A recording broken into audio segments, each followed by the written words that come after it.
इससे पहले हम लोगों ने इंग्लैंड यानी ब्रिटेन की जो है संवैधानिक योजना को देखा था। अब जो है हम लोग दूसरा जो देखेंगे अमेरिका की संवैधानिक योजना के बारे में, यानी अमेरिका कॉन्स्टिट्यूशनल स्कीम। ठीक,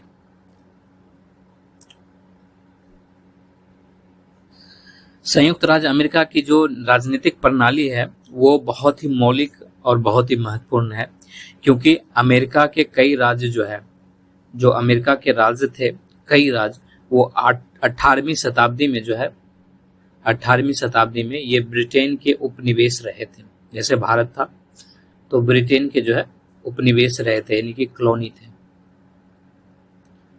थे।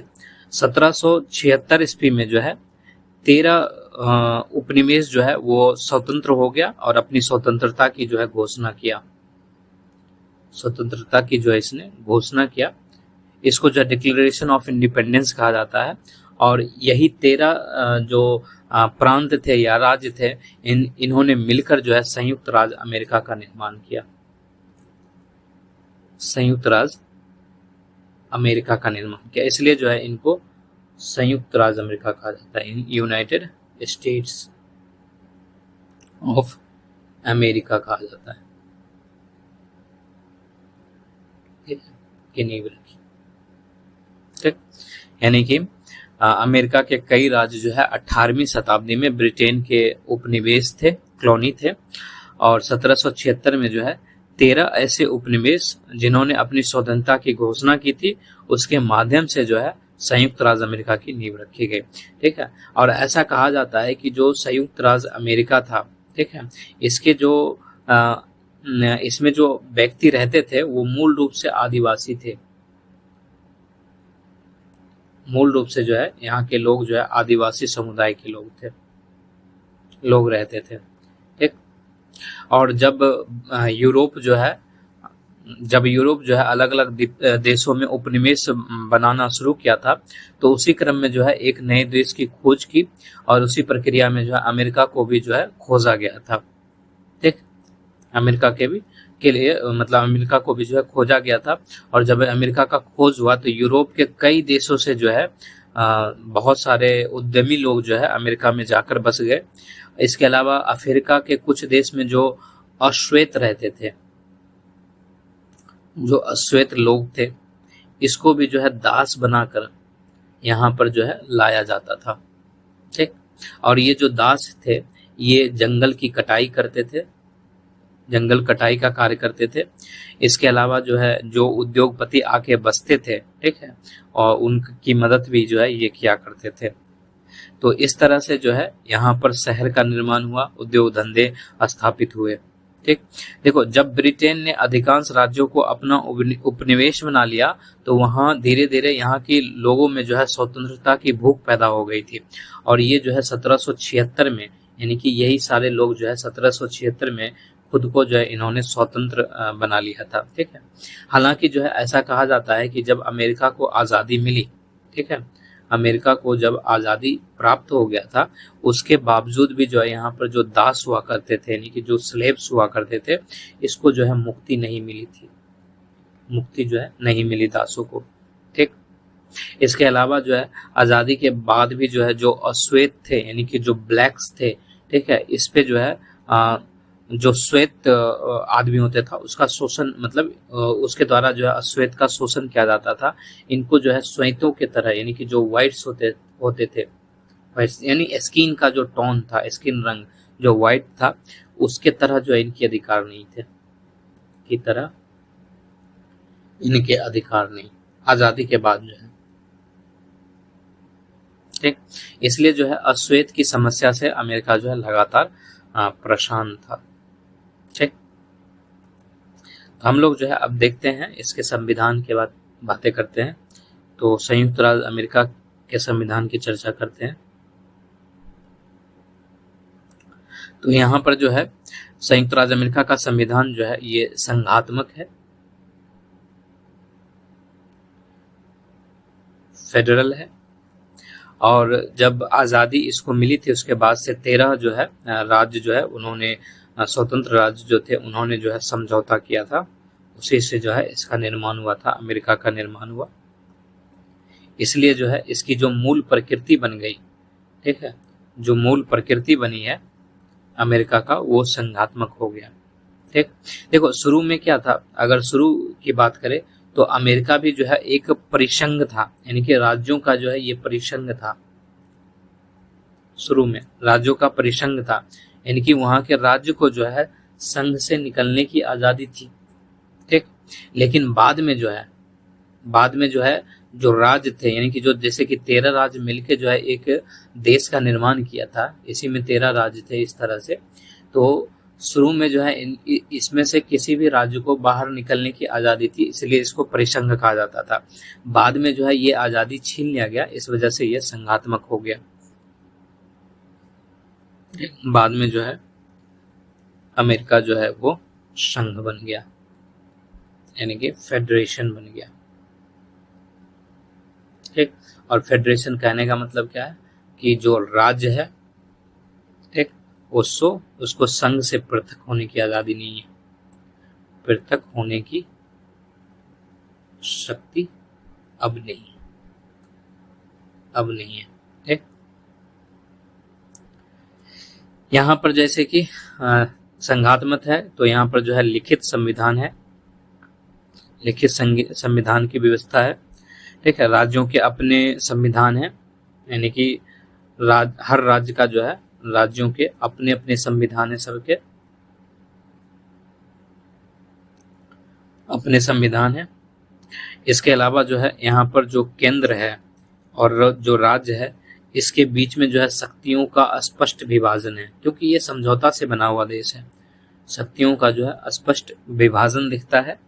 इसके अलावा जो है जो विधायिका इसमें जो है 2 सदन की व्यवस्था है यहाँ पर। ठीक, इसके अलावा जो यहाँ का सुप्रीम कोर्ट है उसको जो है जुडिशियल रिव्यू का अधिकार है। ठीक है, यानी कि न्यायिक पुनरावलोकन की शक्ति या न्यायिक पुनरीक्षण की जो है शक्ति यहाँ के सर्वोच्च न्यायालय की दी गई है। चूंकि यहाँ पर 2 संविधान है इसलिए जो है यहाँ पर दोहरी नागरिकता का भी प्रावधान है, यानी कि डुअल जो है सिटीजनशिप का यहाँ पर प्रावधान है।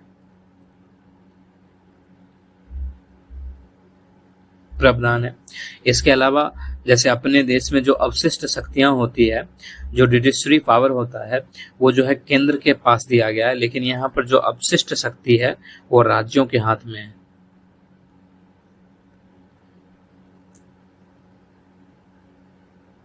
जो जुडिशरी पावर्स है वो जो है राज्यों के पास है।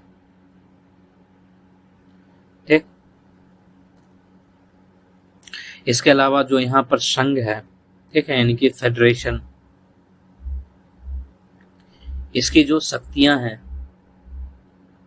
ये जो है स्पष्ट रूप में जो है संविधान में लिखा हुआ है, संविधान में जो है उल्लेखित कह सकते हैं ये है। और यही कारण है कि आजकल जो है संघात्मक व्यवस्था के आदर्श के तौर पर जो है अमेरिकी राजनीतिक प्रणाली जो है वो उदाहरण बन के उभरता है। ठीक, इसके अलावा जो है इसकी लोकतंत्र की चर्चा करते हैं हम लोग, अमेरिका के लोकतंत्र की। तो इसकी लोकतंत्र जो है ये अध्यक्षीय प्रणाली पर आधारित है, यानी कि वहां पर राष्ट्रपति वाला सिस्टम है। ठीक है, यानी कि प्रेसिडेंशियल जो है सिस्टम है वहां पर। ठीक है, इस पे आधारित है। इंग्लैंड में क्या था, इंग्लैंड में जो है संसदीय प्रणाली थी। ठीक है, तो यहाँ पर जो है संसदीय प्रणाली नहीं है। ठीक है, संसदीय प्रणाली पर जो है नहीं है आधारित नहीं है। ठीक, तो अध्यक्षीय प्रणाली है, तो इस वजह से क्या हो गया कि जो अमेरिका का राष्ट्रपति है वही जो है वास्तविक राज्याध्यक्ष है। ठीक है, ये जो है नाम मात्र नहीं होता है। ठीक है, इसके अलावा ये जो है कार्यपालिका का प्रमुख भी होता है, कार्यपालिका का जो है प्रमुख होता है। ठीक, इसके अलावा अमेरिकी राष्ट्रपति जो है वो कार्यपालिका का जो प्रमुख होता है, ठीक है, यानी कि इसको हम लोग मुख्य कार्यकारी भी कह सकते हैं। किसका? कार्यपालिका का। कार्यपालिका का जो है ये मुख्य कार्यकारी होता है। मुख्य कार्यकारी कहने का मतलब जो है चीफ एग्जीक्यूटिव होता है, और इसका चुनाव जो है 4 वर्षों के लिए होता है, और कोई भी व्यक्ति जो है वो अपने जीवन काल में 2 से ज्यादा बार जो है राष्ट्रपति नहीं बन सकता। राष्ट्रपति पद के लिए नहीं चुना जा सकता। ठीक। इसके अलावा जो है कहा जाता है अमेरिका के राष्ट्रपति का जो कार्यकाल होता है वो जो है एकदम स्थिर होता है। ठीक है, इसको जो है केवल महाभियोग जो होता है, इम्पीचमेंट, महाभियोग, इम्पीचमेंट, इसी से जो है कार्यकाल के बीच में हटाया जा सकता है। कार्यकाल के बीच में जो है हटाया जा सकता है। इसके अलावा जो है इसको हटाना असंभव है। और महाअभियोग जो है तभी चलाया जा सकता है, तभी चलाया जा सकता है जब जो है उस पे राष्ट्रपति पर जो है देशद्रोह का मतलब आरोप लग जाए, देशद्रोह हो जाए या जघन्य अपराध का आरोप लग जाए, ठीक है, या फिर जो है भारी भ्रष्टाचार का आरोप लग जाए, तभी जो है इसको हटाया जा सकता है। इसके अलावा जो महाअभियोग वाला प्रस्ताव होगा उसको जो है दोनों सदनों से पारित करवाना पड़ेगा। जो संसद के दोनों सदन हैं, दोनों सदन से जो है प्रस्ताव पारित होना चाहिए, होना चाहिए। और दोनों सदन कहने का मतलब ये है कि पहले जो है जो प्रतिनिधि सभा है, यानी कि house of representatives, house of representative, ठीक है, पहले यहाँ पे पारित होगा, ठीक है, फिर जाके जो है बाद में जो है ये सीनेट में जाएगा, सीनेट में जाएगा, ठीक है, फिर यहाँ से आना चाहिए। और अभी तक जो है, अभी तक जो है किसी को भी जो है, किसी को भी महाअभियोग से हटाया नहीं गया है। महाअभियोग लाया गया है लेकिन पारित ही नहीं हो सका है, महाअभियोग के कारण जो है हटाया नहीं गया है। ठीक। इसके अलावा जो है अमेरिकी राष्ट्रपति के चुनाव की चर्चा करें। अमेरिकी राष्ट्रपति का जो है चुनाव की हम लोग चर्चा करें तो चुनाव जो है, इनका चुनाव एक निर्वाचन गण के माध्यम से होता है। निर्वाचक गण यानी कि इलेक्टोरल कॉलेज द्वारा जो है होता है, और इसमें जो है 538 मत होते हैं। ठीक। शुरू में जो है अमेरिकी नागरिक जो है अपने अपने क्षेत्र में जो है निर्वाचन गण के सदस्यों का चुनाव करते हैं, फिर निर्वाचक गण के सदस्य जो है वो राष्ट्रपति का चुनाव करेंगे। ठीक। जैसे कि जो अमेरिकी नागरिक है, अमेरिकी नागरिक ये किसको चुनेगा? ये जो है निर्वाचक गण के सदस्य को चुनेगा, निर्वाचक गण के जो है सदस्य को चुनेगा, फिर निर्वाचक गण के सदस्य जो है ये राष्ट्रपति को चुनेंगे। इस तरह की व्यवस्था यहाँ पर है। देखो, जिस समय वहां की जनसंख्या ऐसा माना जाता था कि बहुत कम था, यानी जनसंपर्क के साधन जो है बहुत कम थे, तब जो है जनता द्वारा सीधे राष्ट्रपति का चुनाव मतलब किया जाना जो है वहां पर संभव नहीं था। आज जो है तकनीक आ गया है, ठीक है, तकनीक की सुविधा हो गया है, तो निर्वाचन गण की जो व्यवस्था है वो प्रतीकात्मक महत्व जो है शेष बचा है, यानी कि अमेरिकी राष्ट्रपति जो है अमेरिकी नागरिक के पसंद से ही चुना जाता है। इसके अलावा जो है राष्ट्रपति जो है अपने मंत्रिमंडल,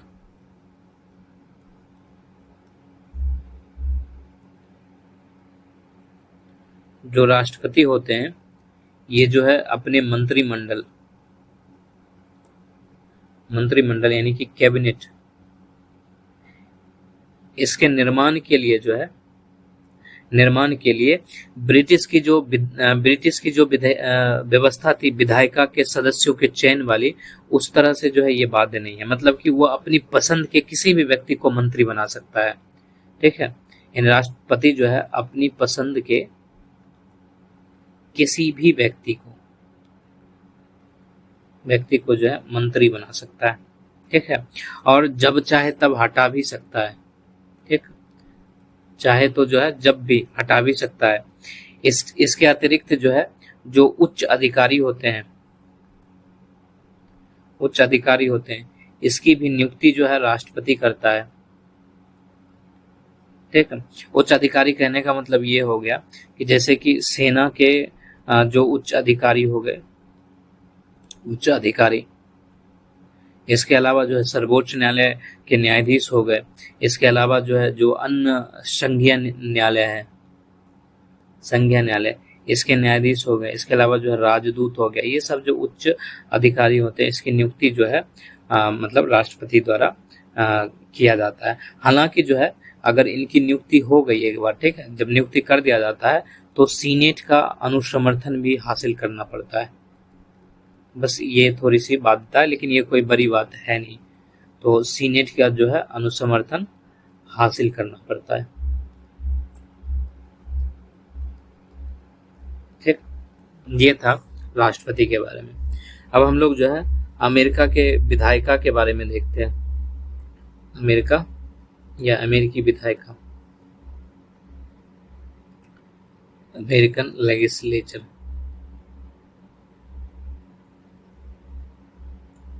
ठीक, तो जो अमेरिका की विधायिका है यानी कि जो अमेरिकन लेजिस्लेचर है उसको जो है कांग्रेस कहा जाता है। उसको जो है कांग्रेस जो है कहा जाता है।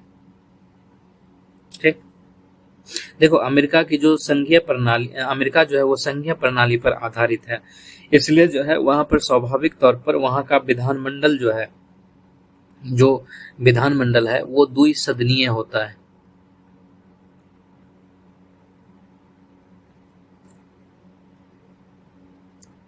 विधानमंडल जो है द्विसदनीय होता है, बाइकैमरल होता है। जैसे कि जो पहला सदन है, एक पहला सदन है वो प्रतिनिधि सभा कहलाता है,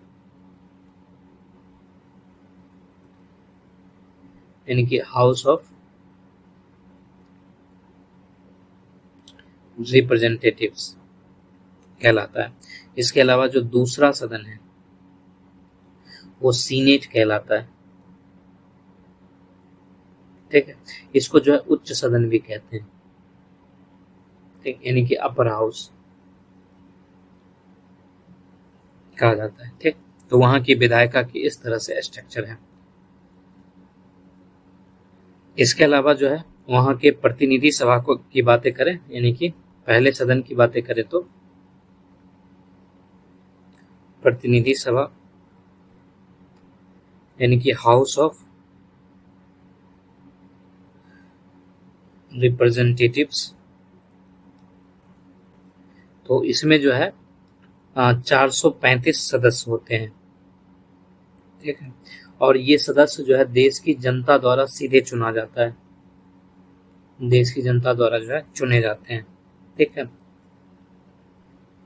और इनका जो निर्वाचन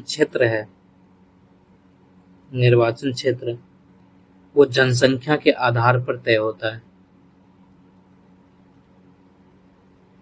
जनसंख्या के आधार पर जो है तय होता है। ठीक है, इसलिए जो है अलग अलग राज्य से जो है जो प्रतिनिधि सभा के सदस्य की संख्या है वो अलग अलग होती है।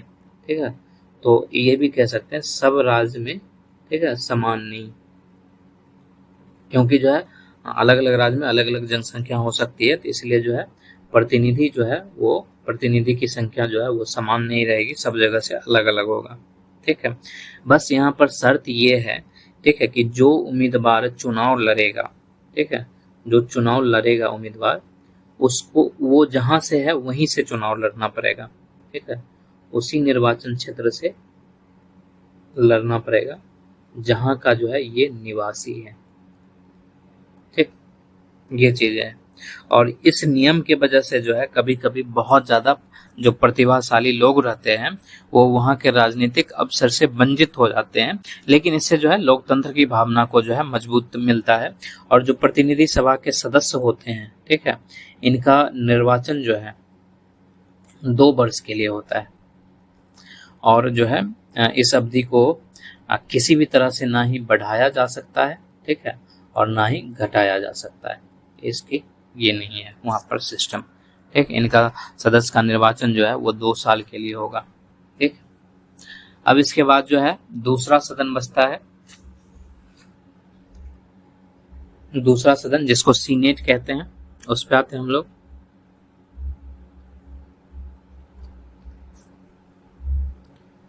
तो अमेरिकी, वहां पर विधायिका कांग्रेस है, कांग्रेस के दूसरे सदन सीनेट।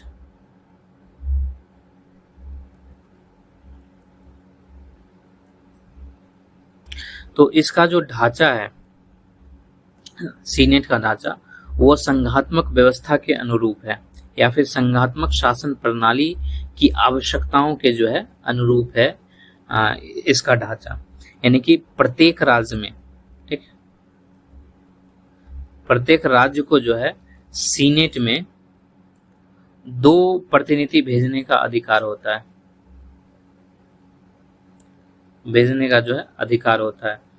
और वहां पर कितने राज्य हैं? वहां पर राज्य जो है 50 हैं, और 2-2 भेजेगा तो कितने हो जाएंगे? कुल 100 हो जाएंगे। ठीक है, तो कुल जो है 100 सदस्य इसमें होते हैं। ठीक,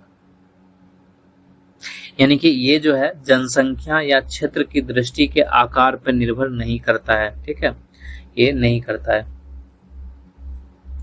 देखो शुरू में क्या था, यहाँ पर एक थोड़ा सा ये था कि शुरू में जो है जो इसके सदस्य थे, यानी सीनेट के सदस्य जो थे, इसका जो है निर्वाचन राज्यों के विधानमंडल द्वारा होता था, राज्यों के विधानमंडल द्वारा होता था। लेकिन 1913 के बाद जो है सदस्य का जो निर्वाचन है ये जनता द्वारा प्रत्यक्ष रूप से होने लगा, प्रत्यक्ष चुनाव से होने लगा। और सीनेट के जो सदस्य होते हैं इनका जो कार्यकाल होता है, या फिर ये जो है चुने जाते हैं, ये 6 वर्षों के लिए चुने जाते हैं, 6 वर्षों के लिए जो है चुना जाता है। इसके अलावा जो है इसमें शर्त है कि हर 2 वर्ष में, ठीक है, प्रत्येक 2 वर्षों में जो है सीनेट की 1/3 सदस्य जो है वो रिटायर हो जाएंगे, सेवानिवृत्त हो जाते हैं। ठीक है, और इसके अलावा जो है जो सीनेट है ये पूरी तरह से कभी भंग नहीं होता,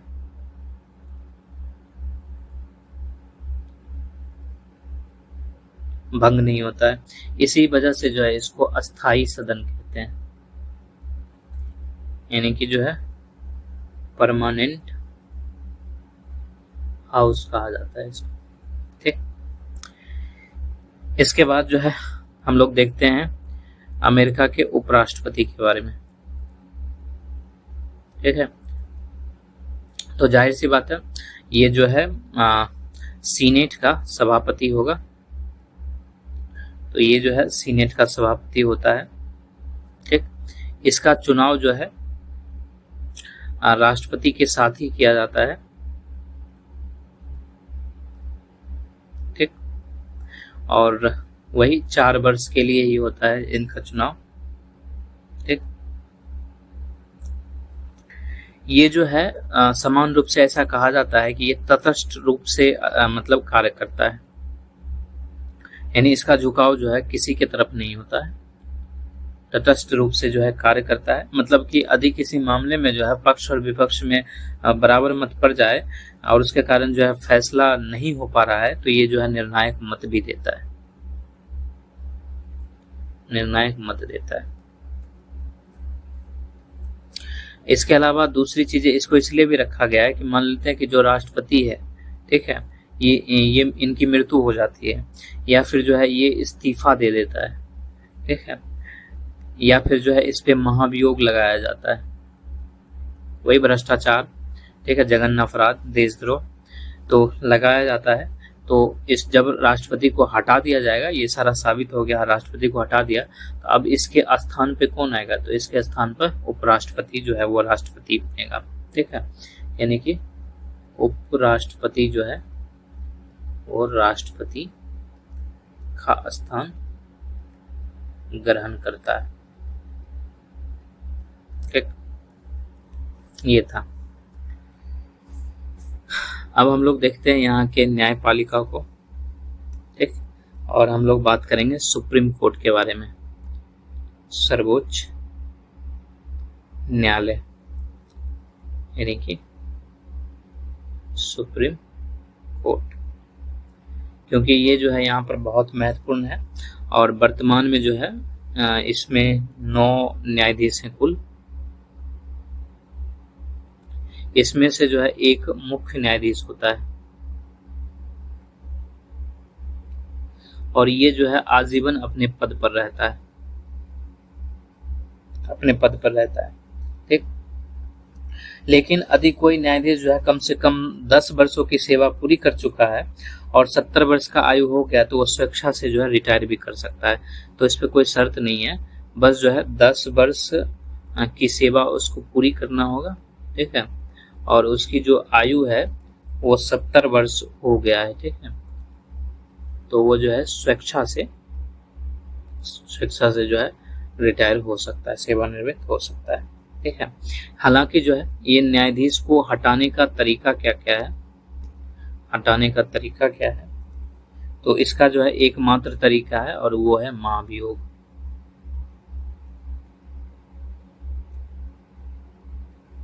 इम्पीचमेंट, ठीक है, इसी तरीका से हटाया जा सकता है और इसमें भी वही शर्त है, यानी कि देशद्रोह,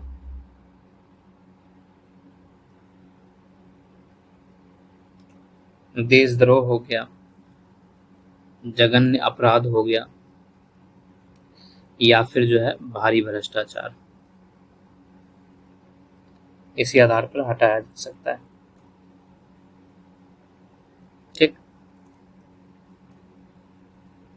यहाँ का जो सर्वोच्च न्यायालय है, ठीक है, वो बहुत ज्यादा शक्तिशाली है, क्योंकि यहाँ पर जो है संघात्मक संविधान है और संघात्मक व्यवस्था में जो है हम लोग देखते हैं कि लिखित संविधान होता है, तो यहाँ पर लिखित संविधान है, साथ ही साथ जो है समुचित निर्वाचन का भी प्रावधान है और जो है आजीवन पद पर बने रहने का भी प्रावधान है। इसके अलावा जो है अमेरिका में शक्तियों के पृथक्करण का सिद्धांत भी लागू है, तो इसलिए जो है लगभग 225 वर्ष में धीरे धीरे यहाँ की जो सर्वोच्च न्यायालय है वो अपने आप को खुद को बहुत ज्यादा शक्तिशाली कर लिया है और ये जो है संविधान के संरक्षक के तौर पे भी कार्य कर रही है। तो ये जो है वहाँ पर बहुत मायने रखता है, यानी कि इसको गार्जियन ऑफ द कॉन्स्टिट्यूशन भी कहा जाता है वहाँ पे, ठीक है। और 2 चीजें जो है इसकी सर्वोच्चता को दिखाता है, एक तो वही जो जुडिशियल रिव्यू है, ठीक है, न्यायिक पुनरीक्षण, एक जुडिशियल रिव्यू हो गया, और एक जो है एडजुडिक्शन हो गया, ठीक है। एडजुडिक्शन मतलब अधिनिर्णयन, ठीक है। इस दोनों की वजह से जो है इसकी सर्वोच्चता जो है देखने को मिलती है, ठीक है। जैसे कि अगर हम लोग पहले भी बात कर चुके हैं, अगर हम लोग जो है जुडिशियल रिव्यू की चर्चा करें वापस यहाँ पे, क्योंकि ये जो है अमेरिका के ही संविधान से लिया गया है, तो जुडिशियल रिव्यू यानी कि जो न्यायिक पुनरीक्षण है, न्यायिक पुनरीक्षण, इसका अर्थ ये होता है कि यह निर्णय करने की शक्ति विधायिका द्वारा निर्मित कोई भी कानून या कार्रवाई अथवा संविधान के विरुद्ध उसे अवैध करने की जो शक्ति है, ठीक है, वो यहाँ के सुप्रीम कोर्ट के है। यानी कि सुप्रीम कोर्ट जो है शक्ति का प्रयोग जो है निचले न्यायालयों के निर्णयों पर भी कर सकती है। अमेरिकी संविधान में जो है वहाँ के सर्वोच्च न्यायालय को ये शक्ति जो है स्पष्ट शब्द में नहीं दिया गया है, लेकिन अगर वहाँ की जो विधायिका है किसी तरह का कानून बनाती है, वहाँ का जो कांग्रेस है किसी तरह का कानून बनाती है, तो वो कानून जो है उसका जुडिशियल रिव्यू जो है सर्वोच्च न्यायालय के द्वारा किया जाता है। ठीक,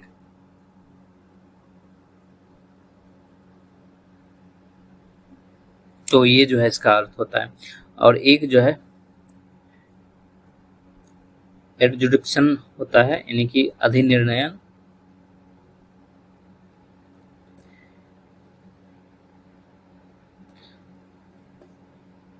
इसका अर्थ ये होता है कि संविधान का कोई भी उपबंध या किसी भी कानून को जो है ज्यों का त्यों स्वीकार करते हुए बताना कि संविधान की मूल भावना के अनुसार जो है इसका वास्तविक अर्थ है या नहीं है।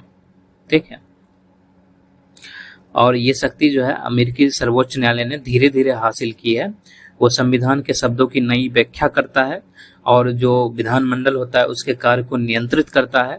जो यथोचित विधि प्रक्रिया है या समान कानूनी संरक्षण है, ये सारे वाक्य जो है सर्वोच्च न्यायालय के द्वारा जो है मौलिक व्याख्या के दौरान जो है निकाला गया है। तो इसीलिए जब जब वो जो है मौलिक व्याख्या करता है या अधिनिर्णयन करता है तो उससे जो है बहुत सारी चीजें बाहर निकल के आती है, और ये जो है यहाँ की जो सुप्रीम कोर्ट है उसकी सर्वोच्चता को भी बताता है। इसके अलावा जो है कहा जाता है कि यहाँ का जो न्यायालय है, ठीक है, वो यथोचित विधि प्रक्रिया के सिद्धांत पर कार्य करती है। यथोचित विधि प्रक्रिया यानी कि ड्यू प्रोसेस ऑफ लॉ पर कार्य करती है।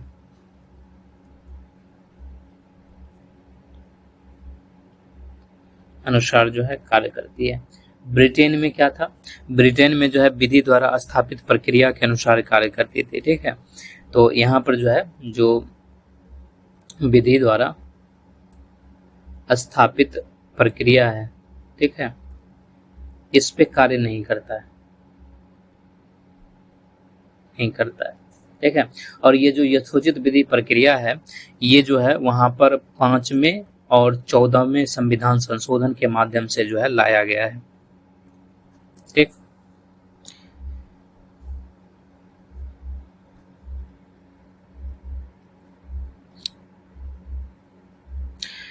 तो इस तरह की बातें जो है वहां पर देखने को मिलती है।